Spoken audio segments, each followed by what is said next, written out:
서울의 심장을 꿰뚫는 듯한 마천루들 사이로 호텔 스카이 베일의 VVIP 라운지는 지상의 별들을 모두 모아놓은 것처럼 반짝였다. 갓 22살이 된 이서연은 그 화려한 세계의 이방인이었다. 그녀는 쟁반 위에서 위태롭게 흔들리는 샴페인 잔들을 보며 자신의 고단한 삶과 눈앞의 찬란한 풍경 사이의 아득한 거리를 느꼈다. 서연은 고아원에서 자라 이제 막 패션 디자인 학교의 마지막 학기를 남겨두고 있었다. 그녀의 꿈은 자신의 이름이 새겨진 브랜드를 만드는 것이었지만 현실은 학비와 월세를 감당하기 위한 쉴 틈 없는 아르바이트의 연속이었다. 쟁반을 든 그녀의 손목은 가늘었지만 그 안에는 강철 같은 의지가 숨겨져 있었다. 그녀는 고된 삶에 굴복하지 않았다.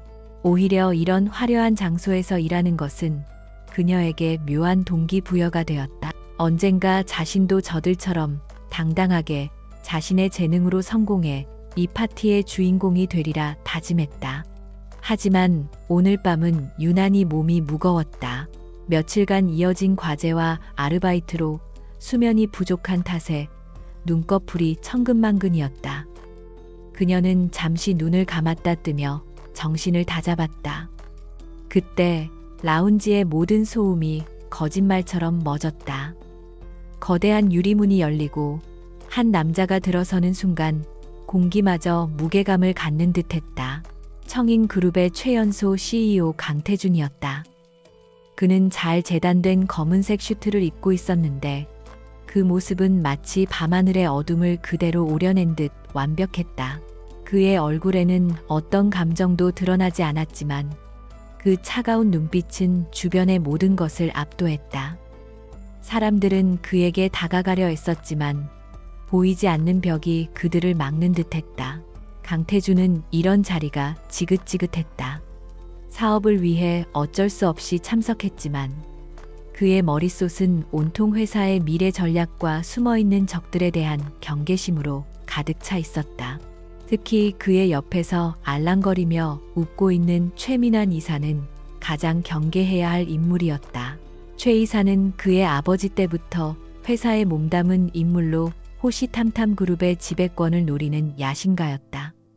그는 태준의 작은 실수 하나라도 잡아내려 혈안이 되어 있었다. 태준은 최 이사가 건네는 와인잔을 받으며 가볍게 목례했지만 그의 눈은 한순간도 경계를 풀지 않았다. 최민환 이사는 태준의 그런 눈빛을 즐기고 있었다. 오늘 밤 그는 저 오만한 젊은 CEO를 나락으로 떨어뜨릴 계획을 세워두었다. 그는 이미 태준의 와인에 특수한 약물을 타두었다.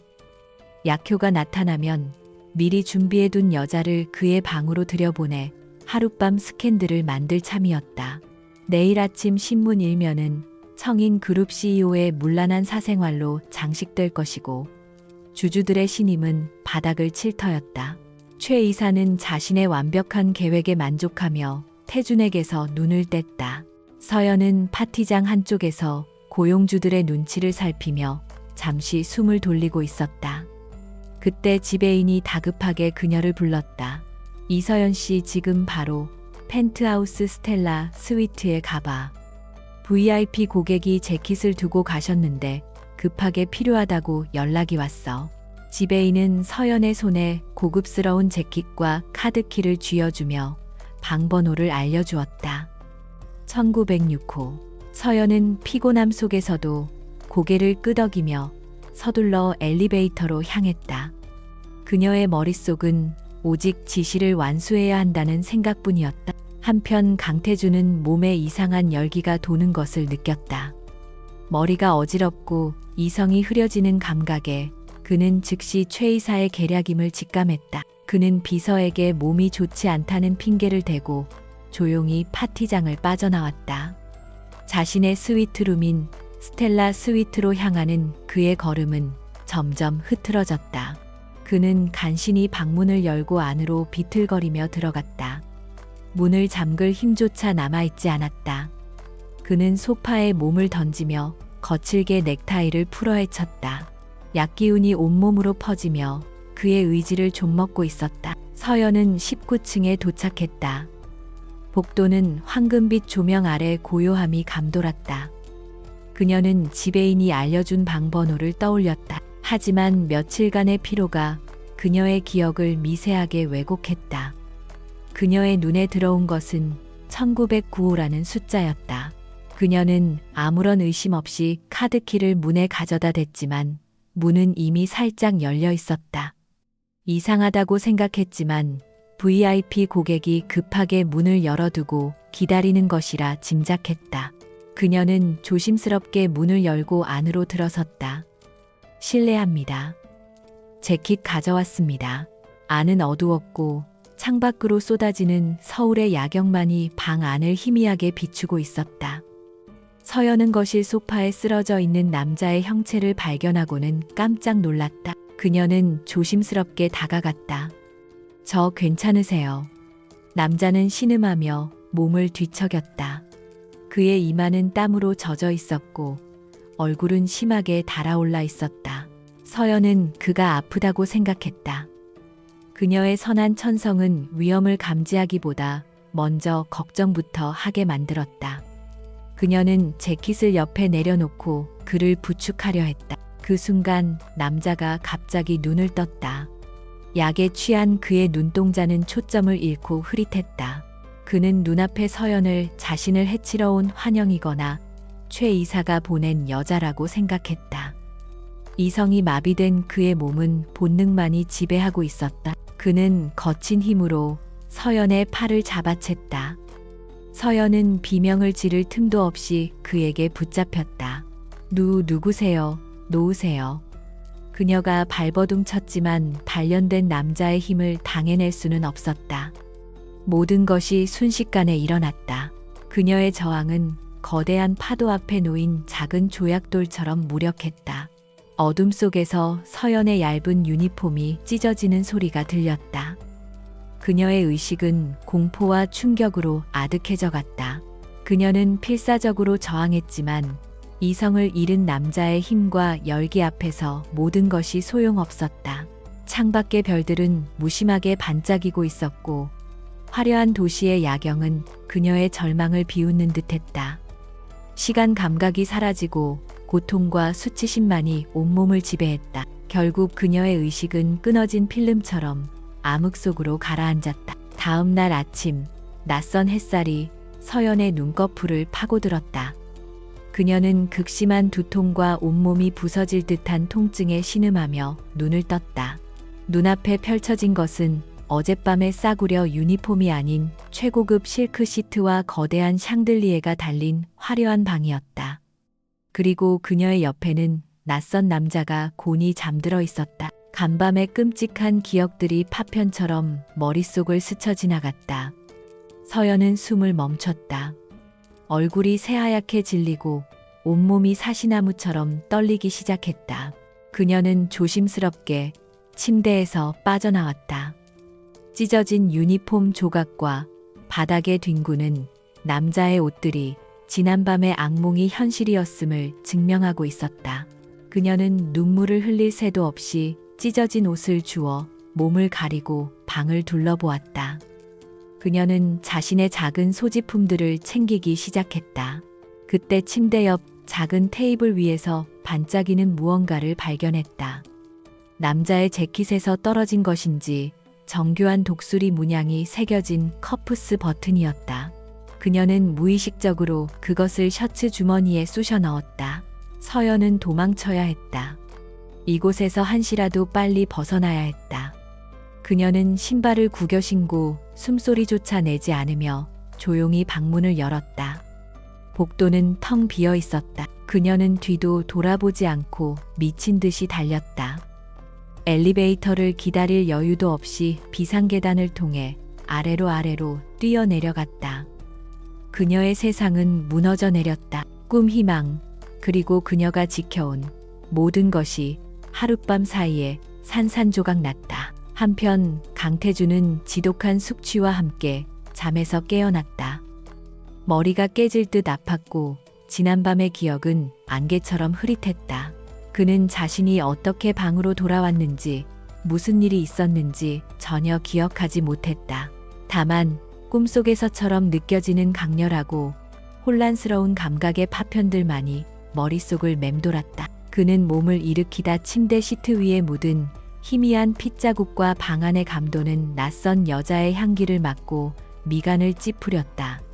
최 이사가 보낸 여자였을까? 그는 불쾌감에 혀를 차며 욕실로 향했다. 그에게 어젯밤은 그저 더러운 계략에 휘말린 하룻밤의 실수일 뿐이었다. 그는 곧 이 일을 잊고 최 이사에게 복수할 계획을 세우기 시작했다.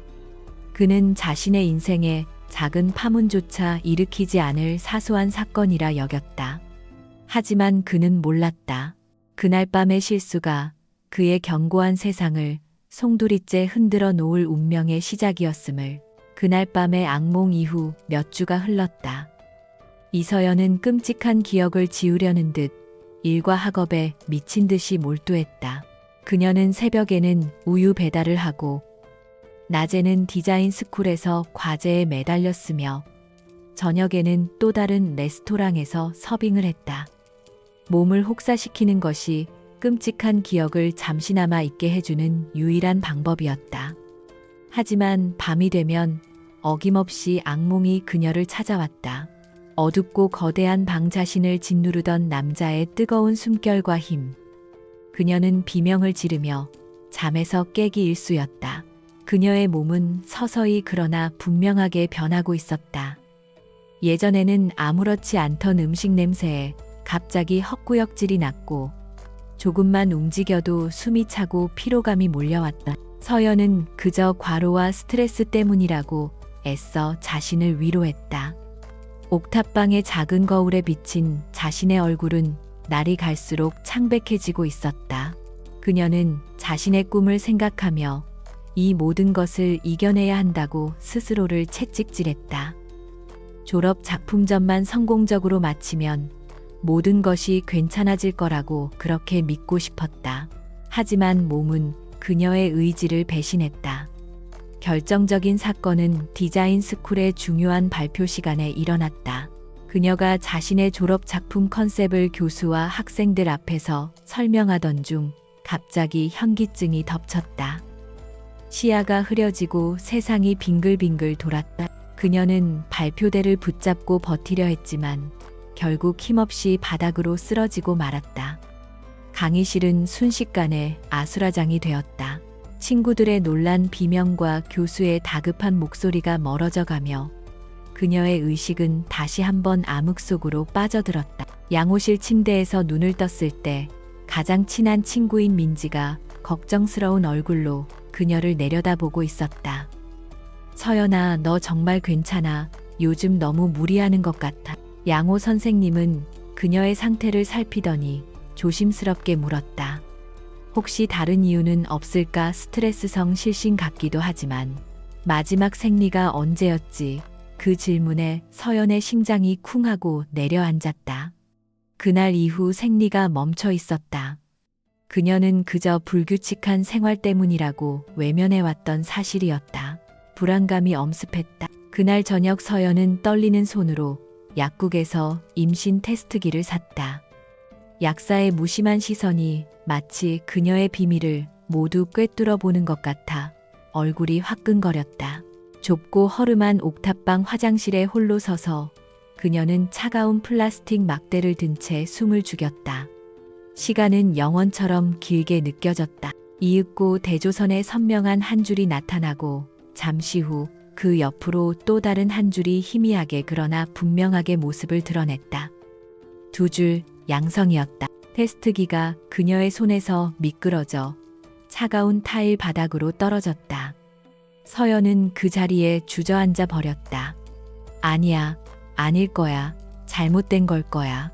그녀는 머리를 세차게 흔들었지만 눈앞의 두 줄은 사라지지 않았다. 차라리 악몽이라면 깨어날 수라도 있을 텐데 이것은 끔찍한 현실이었다. 눈물이 쉴 새 없이 흘러내렸다. 그녀의 인생은 이제 막 시작되려 하고 있었다. 그토록 바라던 디자이너의 꿈이 손에 잡힐 듯 가까워졌는데 이 아이는 그녀의 발목을 잡는 족쇄가 될 터였다. 절망감이 그녀의 온몸을 휘감았다. 아이를 지울까? 그 생각이 머릿속을 스쳤다. 하지만 곧이어 고아원에서 외롭게 자랐던 자신의 어린 시절이 떠올랐다. 부모의 얼굴도 모른 채 항상 따뜻한 가정을 그리워했던 아이. 그녀가 어떻게 자신과 똑같은 운명을 가진 아이를 세상의 빛도 보지 못하게 할 수 있을까? 뱃속의 작은 생명은 그날 밤의 끔찍한 결과물이기도 했지만 동시에 그녀의 일부이기도 했다. 그녀는 거울 앞에 서서 자신의 텅 빈 눈동자를 바라보았다. 그리고 조심스럽게 자신의 아직 평평한 배를 감싸 안았다. 차가운 절망 속에서 아주 작은 온기가 느껴지는 듯했다. 같은 시각 청인그룹의 CEO 집무실은 얼음장처럼 차가웠다. 강태준은 거대한 통유리창 앞에 서서 서울의 야경을 내려다보고 있었다. 도시의 불빛이 그의 발 아래에서 보석처럼 빛났지만 그의 눈에는 어떤 감흥도 없었다. 그의 책상 위에는 그날 밤 호텔에서 있었던 일에 대한 보안팀의 중간 보고서가 놓여 있었다.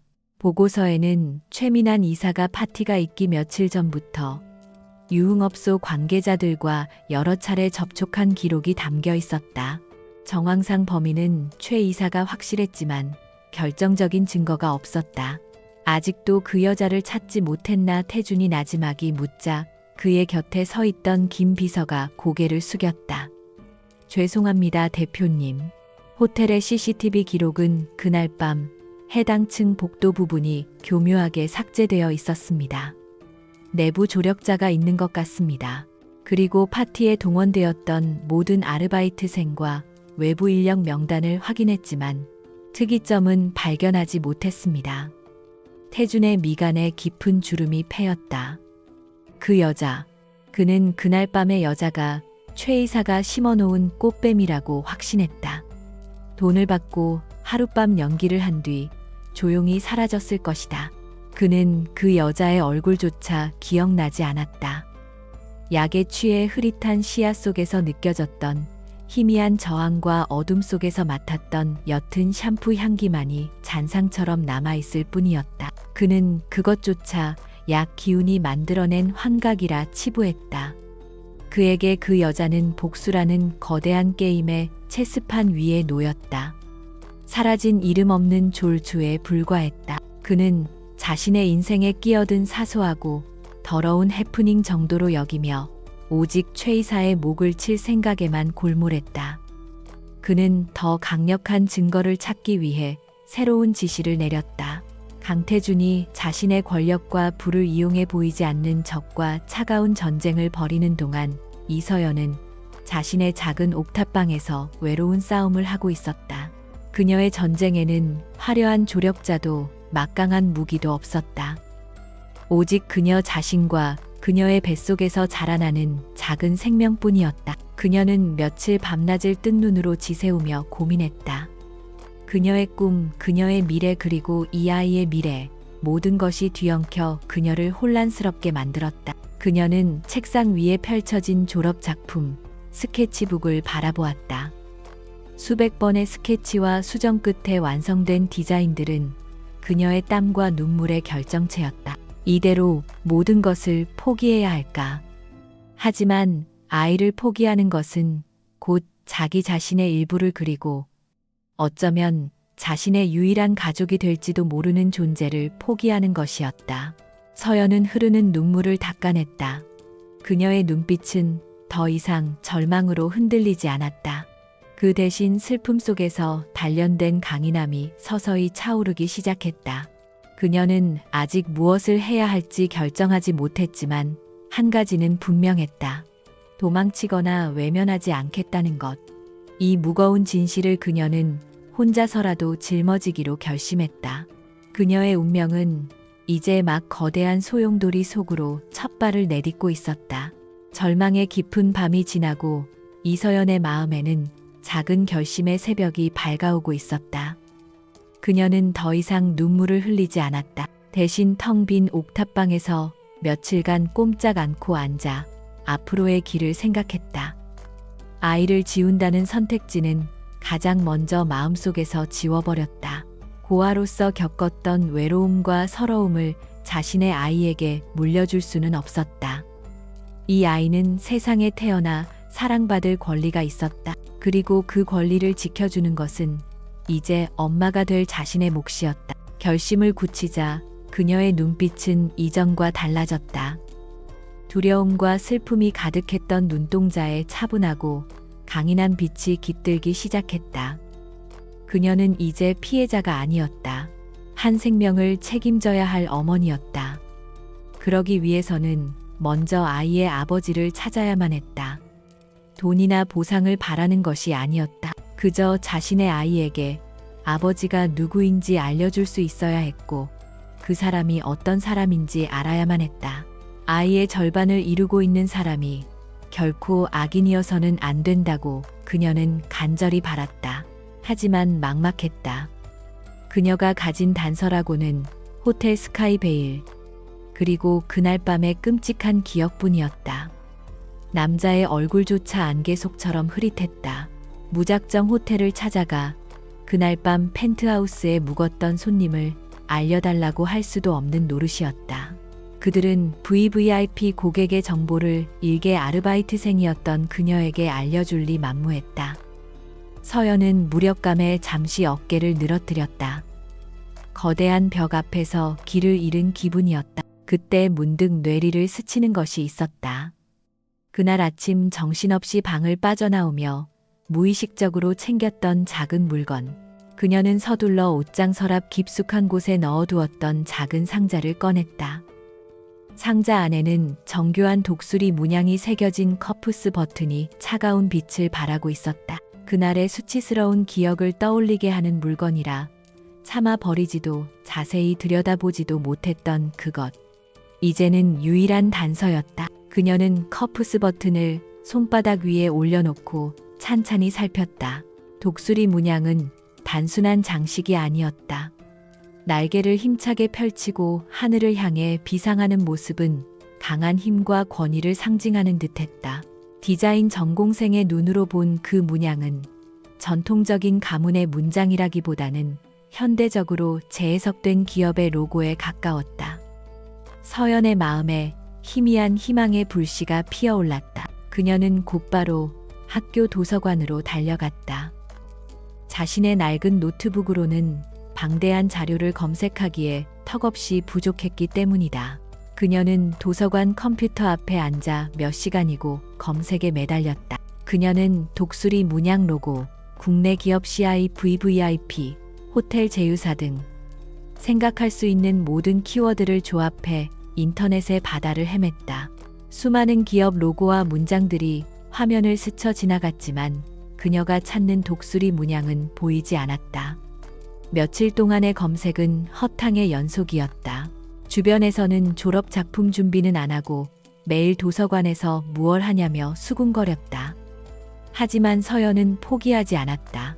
그녀는 자신의 뱃속에서 자라나는 생명을 느끼며 이것이 자신 혼자만의 싸움이 아님을 되새겼다. 그러던 어느 날 저녁, 그녀는 범위를 좁혀 국내 100대 기업의 로고 변천사를 조사하고 있었다. 수십 개의 기업 로고들을 하나하나 비교하며 내려가던 그녀의 손가락이 순간 멈췄다.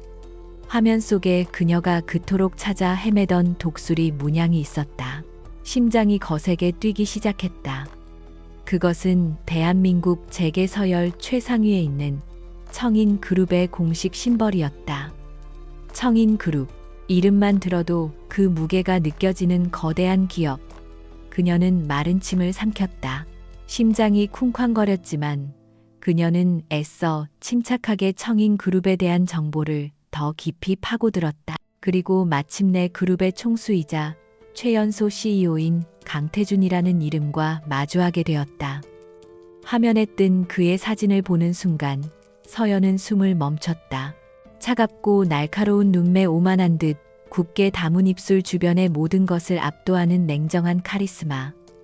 그날 밤 어둠 속에서 희미하게 보았던 남자의 윤곽과 정확히 일치했다. 조각난 기억의 파편들이 하나로 맞춰지며 끔찍했던 밤의 공포가 생생하게 되살아났다. 바로 저 남자였다. 약에 취해 이성을 잃고 자신을 짓밟았던 사람이 대한민국을 움직이는 거대 그룹의 총수였다니. 서연은 온몸에서 힘이 빠져나가는 것을 느꼈다. 상대는 그녀가 감히 상상조차 할 수 없는 거대한 존재였다.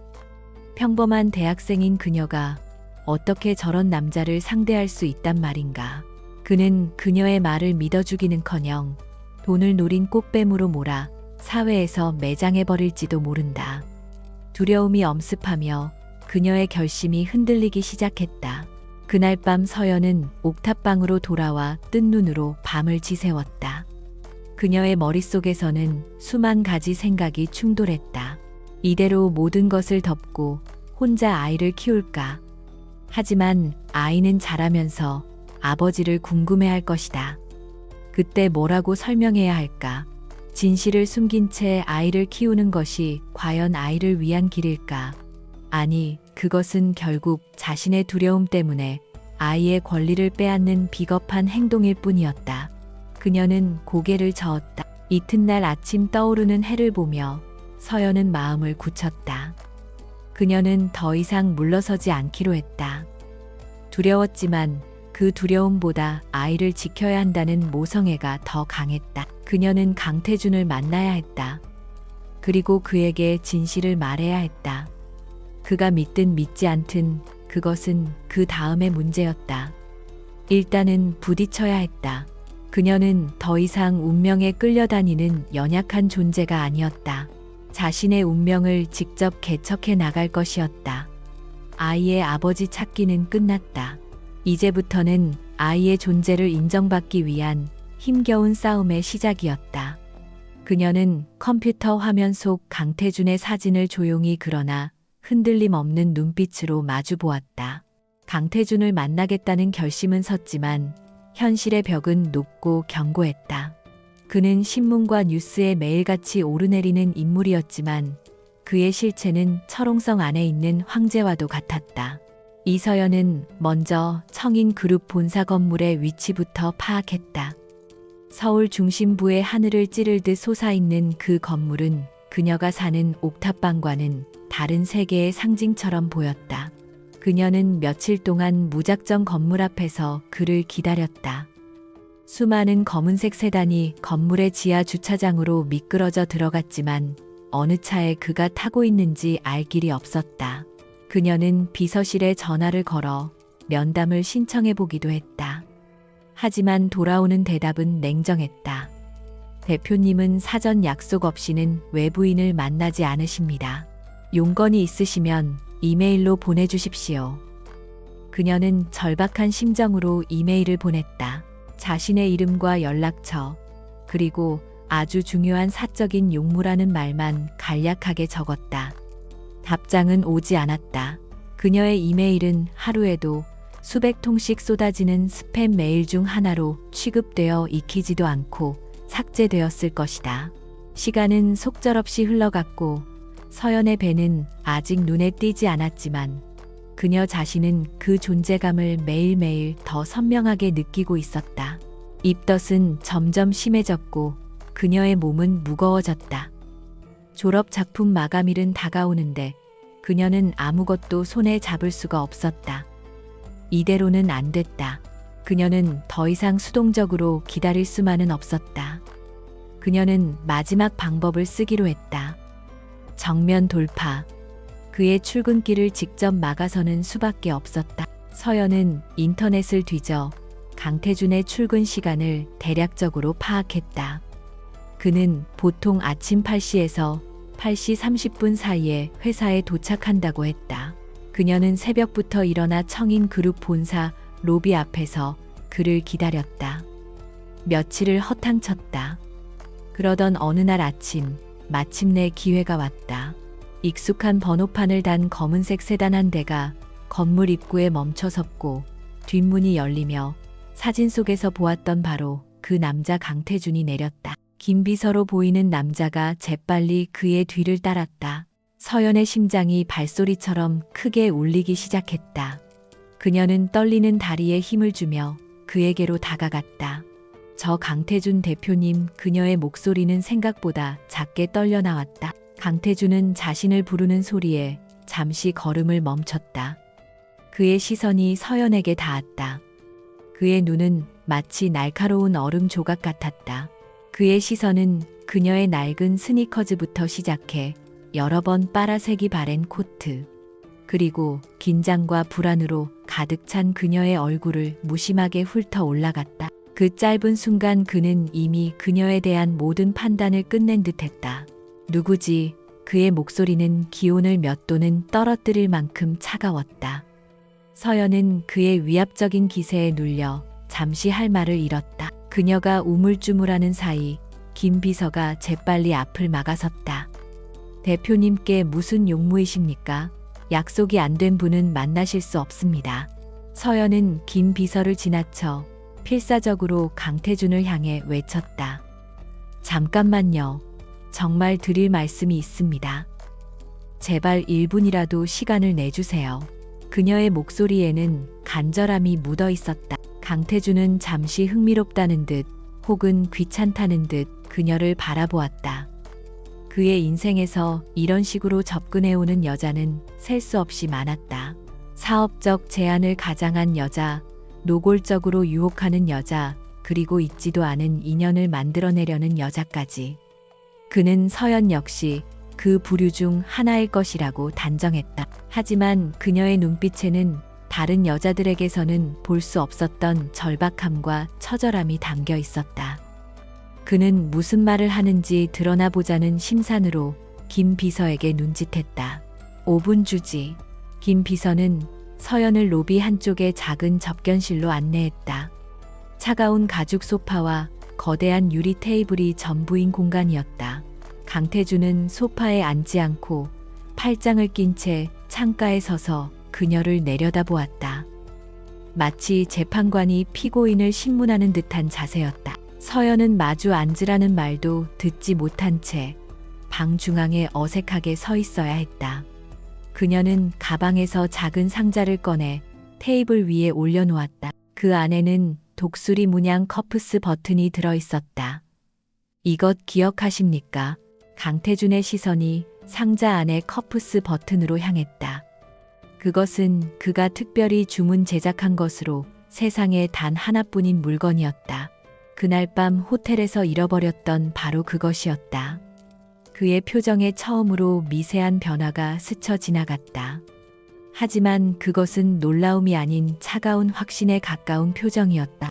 역시 최민환이 보낸 여자였군. 이걸로 협박이라도 할 셈인가. 그는 속으로 그렇게 중얼거리며 다시 서연을 바라보았다. 그의 눈빛은 더욱 차갑고 경멸적으로 변해 있었다. 그래서 원하는 게 뭐지 돈인가? 그의 목소리에는 노골적인 경멸이 담겨 있었다. 서연은 그의 말에 심장이 멎는 듯했다.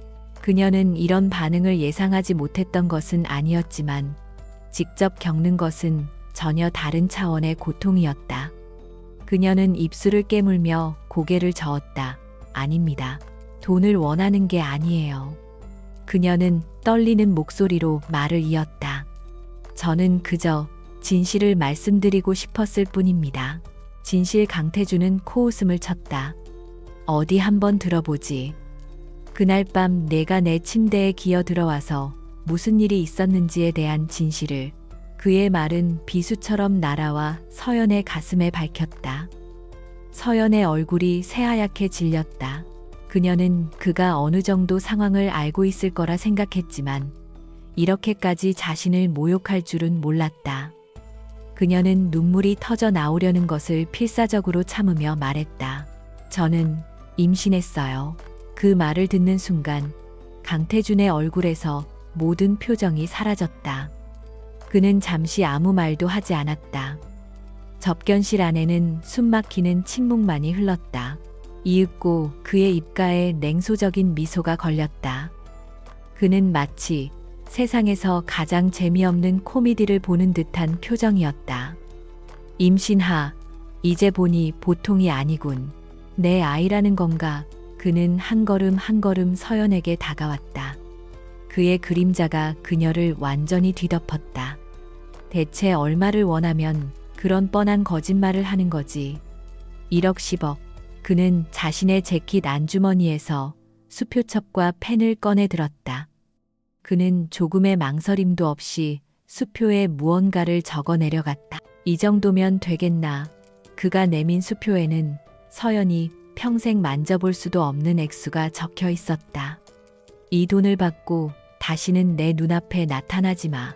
내 뱃속에 있는 게 뭐든 나와는 아무 상관없는 일이다. 당장 가서 지워버려. 만약 한 번이라도 더 내 주변에 나타나거나 헛소문을 퍼뜨리면 내 인생이 어떻게 되는지 똑똑히 알게 해주지. 서연은 수표를 든 그의 손과 그의 얼굴을 번갈아 보았다. 그녀의 온몸이 분노와 수치심으로 떨려왔다. 그는 그녀의 말을 단 한마디도 믿지 않았다. 아니, 믿으려고 노력조차 하지 않았다. 그는 그저 돈으로 모든 것을 해결할 수 있다고 믿는 오만한 남자일 뿐이었다. 그녀의 아이는 그녀의 뱃속에서 숨쉬고 있는 이 작은 생명은 그에게 그저 지워버려야 할 귀찮은 문제거리에 불과했다. 서연의 눈에서 뜨거운 눈물이 뚝뚝 떨어졌다. 하지만 그것은 슬픔의 눈물이 아니었다. 분노와 결의의 눈물이었다. 그녀는 강태준의 손을 강하게 뿌리쳤다. 수표가 바닥으로 팔랑거리며 떨어졌다.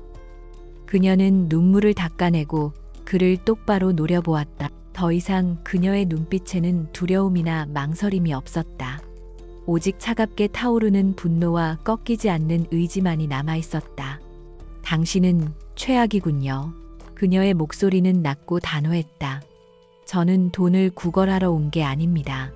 제 아이에게 아버지가 어떤 사람인지 알려주고 최소한의 책임을 묻기 위해 온 겁니다. 하지만 이제 알겠네요. 내 아이에게 당신 같은 아버지는 필요 없어요. 서연은 테이블 위에 놓아두었던 커프스 버튼을 다시 집어들었다. 그리고 그것을 강태준의 가슴팍에 던졌다. 커프스 버튼이 그의 비싼 슈트에 부딪혔다가 바닥으로 떨어지며 차가운 소리를 냈다. 이딴 건 당신이나 가지세요. 그녀는 마지막으로 경멸이 가득 담긴 눈으로 그를 쳐다본 뒤 뒤돌아서서 접견실을 나갔다. 그녀의 등은 조금도 굽어있지 않았다. 마치 패배한 병사가 아닌 승리를 선언하고 떠나는 여왕처럼 당당했다. 그녀의 마음은 산산조각 났지만 그녀의 영혼은 그 어느 때보다 강하게 빛나고 있었다. 이서연이 폭풍처럼 떠나간 후 강태준의 집무실에는 무거운 침묵이 내려앉았다. 그는 바닥에 떨어진 수표와 커프스 버튼을 차가운 시선으로 내려다보았다. 당신은 최악이군요. 그녀가 마지막으로 남긴 말과 경멸이 가득 담긴 눈빛이 그의 뇌리에서 떠나지 않았다. 그는 다시 창가로 돌아가 팔짱을 꼈다. 겉으로는 평소와 다름없는 냉정한 모습이었지만 그의 내면에서는 미세한 균열이 일어나고 있었다. 그의 계산으로는 그녀가 돈을 거부할 이유가 없었다. 그는 지금까지 돈으로 해결되지 않는 문제를 거의 겪어본 적이 없었다. 특히나 그녀처럼 가진 것 없어 보이는 여자에게 그가 제시한 액수는 인생을 바꾸고도 남을 만큼 거액이었다. 하지만 그녀는 망설임 없이 그 돈을 뿌리쳤다. 그녀의 눈빛은 돈을 더 뜯어내기 위한 고단수 연기라고 보기에는 너무나도 진실했다. 분노와 상처 그리고 꺾이지 않는 자존심이 담겨 있었다. 강태준은 혼란스러웠다. 그의 완벽하게 통제된 세계에 예상치 못한 변수가 나타난 것이다. 그는 인터폰으로 김 비서를 호출했다. 잠시 후 들어온 김 비서는 바닥에 떨어진 수표를 보고 놀랐지만 내색하지 않고 고개를 숙였다. 강태준은 여전히 창밖을 바라보며 말했다. 아까 그 여자 이서연이라는 이름이었나? 뒷조사를 해봐. 태어나서부터 지금까지 사소한 것 하나도 빼놓지 말고 전부. 누구를 만나는지, 돈은 어디서 나는지, 주변 관계는 어떤지 샅샅이 파헤쳐. 그의 목소리는 여전히 차가웠지만 그 안에는 이전에는 없었던 조급함이 섞여 있었다. 김 비서가 막 돌아서려는 순간 태준이 덧붙였다. 그리고 조용히 아무도 모르게 유전자 검사 샘플을 확보해. 머리카락이든 그녀가 마신 컵이든 뭐든지 상관없어. 그는 마치 지저분한 것을 치우라는 듯 무심하게 말했지만 그 지시 자체가 그의 마음이 흔들리고 있다는 증거였다. 100% 사기꾼이라고 확신했다면 굳이 이런 번거로운 절차를 밟을 이유가 없었다. 그는 자신의 판단에 의심의 씨앗이 심어졌다는 사실을 인정하고 싶지 않았다. 김 비서는 대표의 명령에 따라 즉시 움직였다. 이서연이라는 여자를 조사하는 것은 그리 어렵지 않았다. 그녀의 삶은 지독할 정도로 단순하고 깨끗했다. 고아원 출신 우수한 성적의 디자인, 스쿨 장학생, 학비와 생활비를 벌기 위해 하루를 48시간처럼 쪼개 쓰는 성실한 학생. 그녀의 통장 잔고는 언제나 바닥에 가까웠고 주변에는 이성관계는커녕 변변한 친구도 몇 없었다. 그녀의 삶 어디에도 거액을 노린 사기꾼의 흔적은 보이지 않았다. 김 비서는 조사 결과를 보고하며 조심스럽게 자신의 의견을 덧붙였다. 대표님 조사한 바로는 이서연 씨는 평범한 학생입니다. 배후에 누군가가 있거나 의도적으로 접근했다고 보기에는 어려운 점이 많습니다. 강태준은 보고서를 말없이 넘겨볼 뿐이었다. 깨끗하다. 너무나도 깨끗해서 오히려 의심스러울 정도였다. 아니면 정말로 그녀의 말이 사실일 수도 있다는 것인가. 그는 머리를 흔들며 그 가능성을 떨쳐내려 했다. 한편 그들의 움직임은 또 다른 그림자에게 포착되고 있었다. 최민한 이사는 강태준이 한 어린 여자와 로비에서 소란을 일으켰다는 보고를 받았다. 그는 처음에는 태준의 수많은 여자 문제 중 하나일 것이라고 대수롭지 않게 여겼다. 하지만 강태준이 자신의 비서를 시켜 그 여자의 뒷조사를 시작했다는 첩보를 입수하자 그의 직감이 꿈틀거렸다. 무언가 있다. 그는 즉시 자신의 수하들에게 이서연이라는 여자의 모든 것을 알아내라고 지시했다. 최 이사의 정보망은 김 비서보다 훨씬 더 빠르고 악랄했다. 그들은 며칠 만에 서연의 임신 사실과 그녀가 최근 산부인과를 다녀갔다는 기록까지 손에 넣었다. 그리고 그 시점은 강태준이 호텔에서 약에 취했던 밤과 정확히 일치했다. 최 이사는 보고를 받으며 광기 어린 웃음을 터뜨렸다. 하늘이 나를 돕는구나. 하룻밤 스캔들이 아니라 숨겨둔 아이라니. 이건 신의 선물이야. 그는 완벽한 무기를 손에 쥔 기분이었다. 그는 이 사실을 즉시 언론에 터뜨릴 수도 있었다. 하지만 그것은 너무 싱거운 복수였다. 그는 이 카드를 쥐고 강태준을 서서히 그리고 고통스럽게 조여가기로 했다. 그는 먼저 이서연에게 접근해 그녀를 자신의 장기말로 만들 계획을 세웠다. 그는 그녀를 직접 만나지 않았다. 대신 보이지 않는 공포로 그녀의 정신을 갉아먹기 시작했다. 그날 이후 서연의 주변에서는 기묘한 일들이 일어나기 시작했다. 어느 날 밤늦게 옥탑방으로 돌아왔을 때 그녀의 방문 앞에는 이유를 알 수 없는 검은 흙이 한 줌 뿌려져 있었다. 또 다른 날에는 수업을 마치고 나온 그녀의 자전거 안장에 누군가 일부러 그어놓은 듯한 날카로운 칼자국이 나 있었다. 가장 소름 끼치는 일은 발신자 번호 표시 제한으로 걸려오는 전화였다. 그녀가 받으면 상대방은 아무 말도 하지 않고 그저 섬뜩한 숨소리만 내뱉다가 전화를 끊었다. 서연은 극심한 공포에 휩싸였다. 처음에는 단순한 장난이라고 생각하려 했지만 위협은 점점 더 노골적으로 변해갔다. 누군가 항상 자신을 지켜보고 있다는 끔찍한 느낌이 들었다. 그녀는 이것이 강태준의 짓이라고 생각했다. 그가 자신을 협박해서 아이를 지우게 만들려는 것이라고. 그에 대한 실망감은 증오로 변해갔다. 그는 권력을 이용해 약한 여자를 짓밟는 정말로 최악의 남자였다. 그녀는 두려웠지만 동시에 오기가 생겼다. 절대로 그의 협박에 굴복하지 않으리라. 김 비서는 이서연의 샘플을 채취하기 위해 며칠간 그녀의 뒤를 밟았다. 그는 그녀가 자주 가는 학교 앞 카페에 잠복했다. 마침내 서연이 과제를 하기 위해 카페에 들어와 커피를 주문했다. 그녀는 몇 시간 동안 자리에 앉아 있다가 마시던 종이컵을 테이블 위에 그대로 두고 떠났다. 기회였다. 김 비서는 조심스럽게 그녀의 자리로 다가가 종이컵을 확보했다. 성공이었다.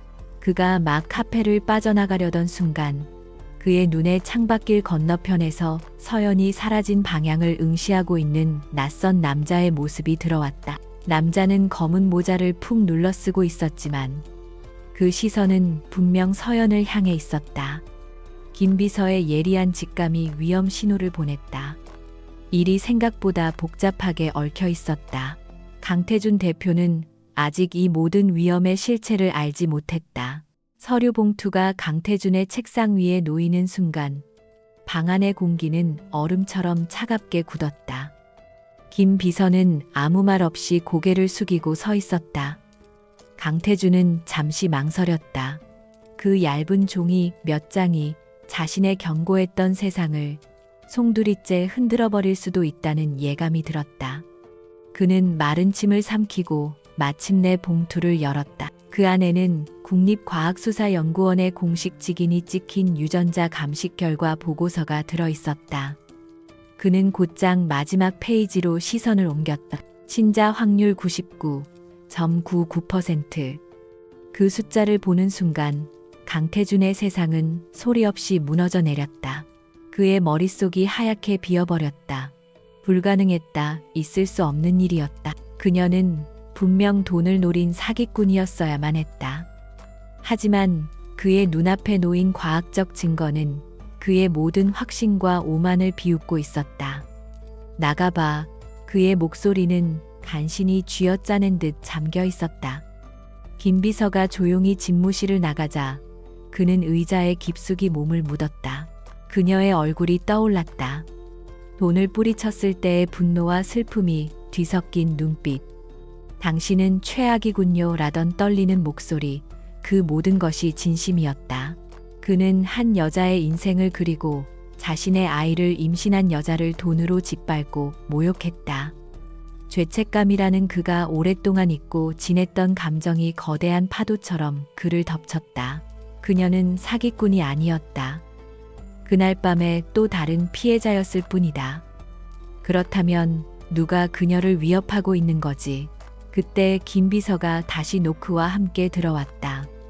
그의 얼굴에는 다급함이 서려 있었다. 대표님, 방금 들어온 보고입니다. 최민환 이사가 최근 불법적인 자금 흐름을 보인 정황이 포착되었습니다. 자금이 흘러 들어간 곳은 뒷세계의 심부름센터입니다. 김 비서는 이서연을 감시하던 낯선 남자의 사진을 함께 내밀었다. 그리고 이 남자는 그 심부름센터 소속입니다. 모든 퍼즐 조각이 맞춰지는 순간이었다. 강태준의 눈빛이 얼음보다 차갑게 변했다. 최민환. 그가 자신에게 약을 먹였고 그날 밤의 희생양이었던 이서연이 자신의 아이를 가졌다는 사실을 알아챈 것이다. 그리고 이제 그녀와 아이를 제거하려 하고 있었다. 분노가 머리끝까지 치밀어 올랐다. 이것은 더 이상 경영권 다툼이 아니었다. 자신의 아이와 그 아이의 어머니의 목숨이 걸린 문제였다. 지금 당장 이서연 씨 위치 파악해 보안팀 전원 투입해서 그녀를 찾아 단 1분 1초도 지체해서는 안 돼. 그의 동기부여는 완전히 바뀌었다. 지금까지는 최민환에 대한 복수와 경영권 방어가 목적이었다면 이제는 오직 이서연과 아이를 지켜야 한다는 본능적인 책임감이 그를 움직였다. 그는 재킷을 집어들고 직접 사무실을 뛰쳐나갔다. 그의 머릿속은 오직 그녀가 무사해야 한다는 생각뿐이었다. 그가 그녀에게 저지른 짓을 만회할 기회조차 얻지 못하고 그녀를 잃을 수는 없었다. 한편 최민환은 강태준의 움직임이 심상치 않다는 것을 감지했다. 유전자 검사까지 했다는 것은 강태준이 곧 모든 진실을 알게 되리라는 의미였다. 더 이상 시간을 끌 수 없었다. 그는 심부름센터에 전화를 걸어 마지막 지시를 내렸다. 오늘 밤 안으로 처리해. 사고사로 위장해서 흔적도 없이 깨끗하게. 그는 이서연이라는 존재가 세상에서 사라지면 모든 것이 제자리로 돌아올 것이라고 믿었다. 그날 밤 서연은 졸업 작품에 필요한 재료를 사서 늦은 시간에 집으로 돌아오고 있었다. 그녀가 사는 옥탑방으로 이어지는 길은 좁고 어두운 골목길이었다. 며칠간 이어진 위협에 그녀는 잔뜩 경계하며 주위를 살폈지만 오늘은 이상할 정도로 조용했다. 그녀가 안도의 한숨을 내쉬며 골목의 코너를 도는 순간이었다. 어둠 속에서 2명의 남자가 나타나 그녀의 앞을 막아섰다. 그들의 눈은 위협적으로 번뜩이고 있었다. 이서연 씨 맞지? 우리랑 잠깐 얘기 좀 하지. 남자의 목소리는 불길했다. 서연은 뒷걸음질 쳤다. 누구세요? 그녀의 심장이 미친 듯이 뛰기 시작했다. 남자들이 천천히 거리를 좁혀왔다. 서연은 비명을 지르며 돌아서서 뛰기 시작했다. 하지만 무거운 몸으로 그들을 따돌릴 수는 없었다. 순식간에 붙잡힌 그녀는 거칠게 벽으로 밀쳐졌다. 그녀는 뱃속의 아이를 보호하려는 듯 본능적으로 배를 감싸 안았다. 원하는 게 뭐예요? 돈이라면 없어요. 남자는 비웃었다. 돈이 아니야. 네가 그냥 사라져주면 돼.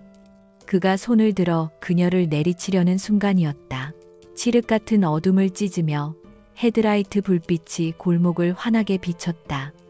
끼익하는 날카로운 타이어, 마찰음과 함께 검은색 세단 한 대가 골목 입구를 막아섰다. 차 문이 열리고 강태준이 성난 표범처럼 차에서 뛰어내렸다. 그는 서연을 위협하는 남자들을 보고 눈이 뒤집혔다. 그 여자에게서 손떼.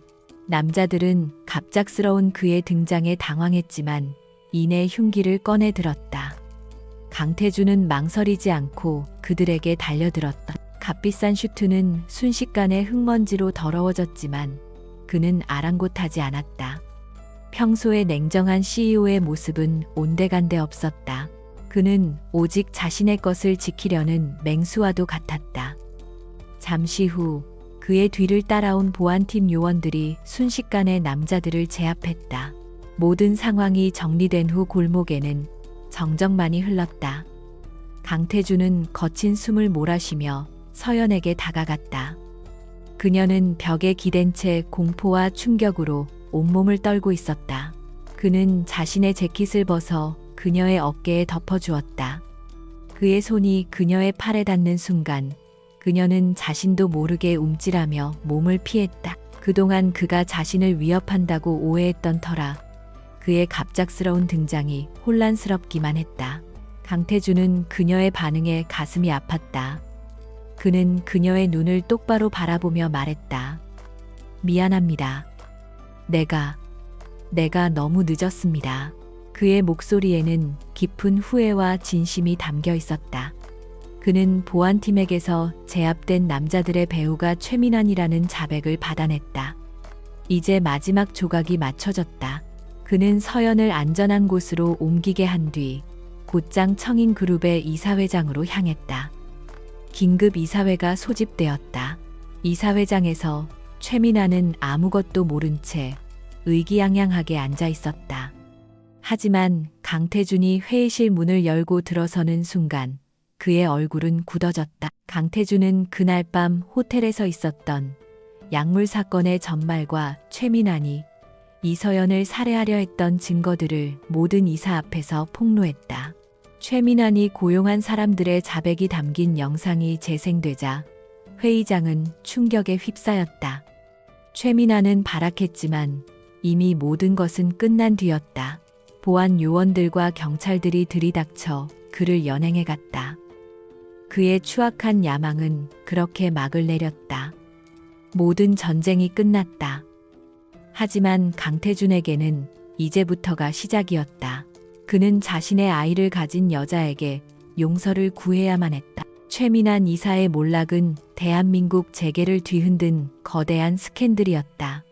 그의 추악한 범죄 행각이 언론을 통해 낱낱이 공개되면서 청인그룹의 주가는 잠시 휘청거렸다. 하지만 강태준은 흔들리지 않았다. 그는 위기를 정면으로 돌파하며 비상경영체제를 선포하고 이전보다 더 강력한 리더십으로 그룹을 빠르게 안정시켰다. 사람들은 그의 냉철한 결단력과 위기관리 능력에 감탄했지만 아무도 알지 못했다. 그의 진짜 전쟁은 이제부터 시작이라는 것을. 강태준은 그날 밤 이후 이서연을 자신의 개인 별장으로 옮겼다. 서울 근교의 한적한 호숫가에 위치한 그곳은 외부의 어떤 위협으로부터도 완벽하게 차단된 안전가옥이었다. 서연은 푹신한 침대에 누워 창밖의 고요한 풍경을 바라보았다. 지난 며칠간 겪은 일들이 마치 한바탕의 긴 꿈처럼 비현실적으로 느껴졌다. 최 이사는 체포되었고 자신을 위협하던 그림자는 사라졌다. 하지만 그녀의 마음은 여전히 혼란스러웠다. 그리고 그 혼란의 중심에는 강태준이라는 남자가 있었다. 그는 매일 저녁 별장을 찾아왔다. 최고급 요리사가 만든 음식을 가져오기도 하고 그녀가 좋아할 만한 디자인 서적들을 챙겨오기도 했다. 하지만 그는 섣불리 그녀에게 다가서지 않았다. 그저 거실 소파에 조용히 앉아 그녀가 잠들 때까지 기다리거나 멀리서 그녀의 안색을 살필 뿐이었다. 그의 침묵은 그 어떤 말보다도 무겁게 느껴졌다. 그동안의 오만하고 냉정했던 모습은 온데간데 없고 깊은 후회와 죄책감에 휩싸인 한 남자의 모습만이 남아있었다. 그러던 어느 날 저녁 강태준은 그녀의 맞은편 의자에 조용히 앉았다. 그는 오랫동안 망설이다가 마침내 입을 열었다. 이서연 씨, 그의 목소리는 낮게 잠겨 있었다. 내가 당신에게 저지른 짓에 대해 어떤 말로도 용서받을 수 없다는 것을 압니다. 나는 오만했고 어리석었고 당신의 진심을 돈으로 모욕했습니다. 내 잘못된 판단 때문에 당신과 우리 아이가 위험에 빠졌습니다. 정말 미안합니다. 그는 고개를 깊이 숙였다. 그의 어깨가 미세하게 떨리고 있었다. 서연은 말없이 그를 바라보았다. 그의 사과는 진심으로 느껴졌다. 지난밤 자신을 구하기 위해 망설임 없이 몸을 던졌던 그의 모습이 떠올랐다. 그녀를 향한 증오는 이미 희미해져 있었다. 하지만 그가 남긴 깊은 상처가 그렇게 쉽게 아물 수는 없었다. 그녀는 조용히 말했다. 당신의 사과는 받겠습니다. 그리고 나를 구해준 것은 고맙게 생각해요. 그녀는 잠시 말을 멈췄다가 자신의 배를 감싸 안으며 덧붙였다. 하지만 신뢰는 다른 문제예요. 나는 이제 나 자신보다 이 아이를 먼저 생각해야 합니다. 그녀의 말에 강태준은 고개를 끄덕였다. 그는 그녀가 자신을 바로 용서하고 받아주리라 기대하지 않았다. 그는 자리에서 일어나 그녀 앞에 한쪽 무릎을 꿇었다. 서연이 놀라 그를 쳐다보았다. 결혼해달라고 말하지 않겠습니다. 나를 사랑해달라고도 강요하지 않겠습니다. 다만 아이의 아버지가 될 기회를 주십시오. 당신이 졸업하고 당신의 꿈을 이룰 수 있도록 내가 모든 것을 지원하겠습니다. 이건 동정이 아니라 내 아이의 어머니에 대한 당연한 책임이자 의무입니다. 제발 내가 당신과 아이 곁에서 이 모든 것을 증명할 기회를 주십시오. 그의 눈에는 간절함이 가득했다. 서연은 그의 눈을 오랫동안 들여다보았다. 그녀는 그에게서 더 이상 오만한 CEO의 모습을 볼 수 없었다. 대신 자신의 실수를 만회하기 위해 모든 것을 내려놓은 한 남자의 진심을 보았다. 그녀는 천천히 고개를 끄덕였다. 그것은 사랑의 시작이 아니라 책임과 신뢰를 바탕으로 한 새로운 관계의 시작을 알리는 신호였다. 몇 달의 시간이 흘렀다. 서연은 강태준이 마련해준 안전하고 편안한 집에서 지내며 졸업 작품 준비에 몰두했다. 강태준은 약속대로 그녀의 삶의 그림자처럼 머물렀다. 그는 매일같이 바쁜 시간을 쪼개 그녀와 함께 식사를 했고 정기검진일에는 단 한 번도 빠지지 않고 병원에 동행했다.